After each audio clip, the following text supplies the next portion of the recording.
ආයිබෝන් කියලා පිළිගන්නා health tips YouTube channel එකට අද වීඩියෝවෙන් කතා කරන්නේ මේ විදුරු මස් සෞඛ්‍ය සම්බන්ධව. ඉතින් මේ විදුරු මස් රෝග ඔයා කල් තියලා හඳුනාගත්තොත් ඔබට මේ රෝගී තත්ත්වයන් සම්පූර්ණයෙන්ම සුව කරන්න පුළුවන්. ඉතින් විදුරු මස් කියන්නේ නිරෝගී මුඛයක සැබෑ පදනමක්.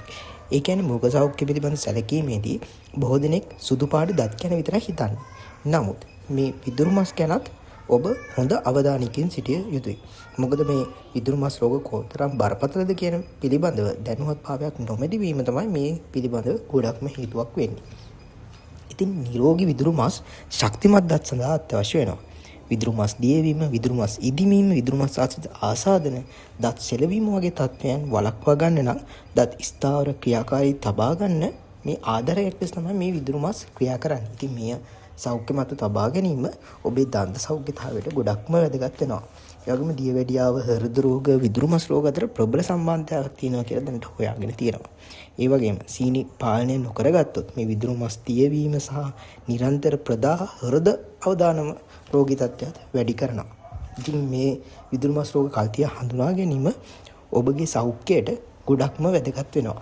ඒ වගේම ඔබ ආහාර පානීය, දුම්පානීය, මානසික ආතතිය වගේ දේවල් වලට ලක් වෙලා ඉන්නවා නම් මේවා විදුරු මස් වල සෞඛ්‍යයට නිරන්තරයෙන්ම බලපානවා. ඉතින් දුම්පානීය, ආතතිය සහ දුර්වල ආහාර රටාව ඔයාගේ විදුරු මස් වලට නිහඬවම හානි කරනවා.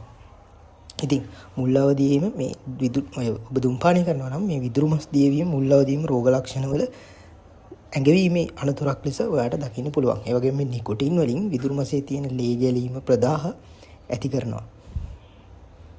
ඒ වගේම මේ ප්‍රතිශක්ති පද්ධතියත් අපේ දුර්වල කරන නිසා මේ තත්ත්වයන් තවදුරටත් වර්ධනය වීමේ හැකියාවක් තියෙනවා.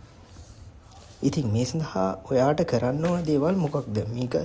මේ රෝගී තත්ත්වයක් හඳුනාගත්තොත් ඔයා අනිවාර්යයෙන්ම දන්ත වෛද්‍යවරයෙක් ලවා මෙය හොඳින් පරීක්ෂා කරගන්න ඕනේ. ඒ වගේම ෆ්ලෝරයිඩ් අඩංගු නිවැරදි දන්තාලේපයක් ඔබ භාවිතා කරන්න ඕනේ.